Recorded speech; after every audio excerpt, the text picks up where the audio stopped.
কাজ শেষ হয়নি আর হচ্ছে এখনো। তো হাই গাইস, আজকে আমি যাচ্ছি শিলিগুড়িতে। আর যাওয়ার আগেই বৃষ্টি ওয়েলকাম করে নিল। যাই হোক, বাসে ওঠার পর কিছুক্ষণ যাওয়ার পর শুরু হয়ে গেল আবার বৃষ্টি। আমি জানি না আজকে বৃষ্টির সাথে আমার কি শত্রুতা ছিল সারাদিনে।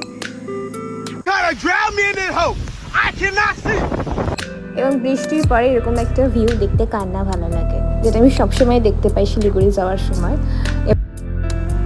তারপরে আমি শিব মন্দির নেমে ভাবলাম যে কেন না একটু সিটি সেন্টার হয়ে আসি, কারণ অনেক দিন যাওয়া হয় না। তারপরে ভাবছিলাম যে আমি মা সিনেমা দেখবো, বাট আমি যখন পৌঁছাই তখন সিনেমা অর্ধেক চলছে।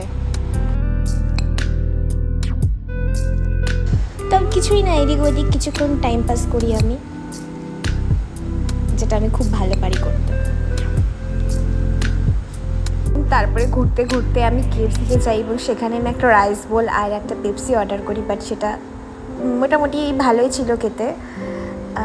ছিল না, মানে সত্যি মোটামুটিও ছিল না। যাই হোক, তারপরে আমি সেটাকে এমনভাবে খাচ্ছিলাম যেন ভেরি টেস্টি।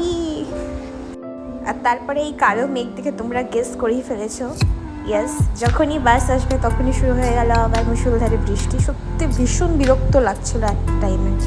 বাড়ির সামনে চলে এসেছি, আর এখানে খুব গরম। হতে পারে ওখানে বৃষ্টি হচ্ছে, বাট এখানে আছে খুব গরম। আর এখনও কাজ হচ্ছে। তো I am finally at home. আর আজকে এখানে প্রচণ্ড গরম, অবস্থা একদম খারাপ, দেখতেই পাচ্ছ তোমরা, পাগলের মতো লাগছে অনেকটা। সকালে বৃষ্টি হচ্ছিল যাওয়ার সময়, বাট এখন বৃষ্টি নেই। এখানে গরমটা অনেক বেশি বেড়ে গেছে, বৃষ্টির পর যেরকম বেড়ে যায় গরম। তো আজকের জন্য ভ্লগ এতটাই। ভালো লাগলো সাবস্ক্রাইব করে দিও। See you in next time, by.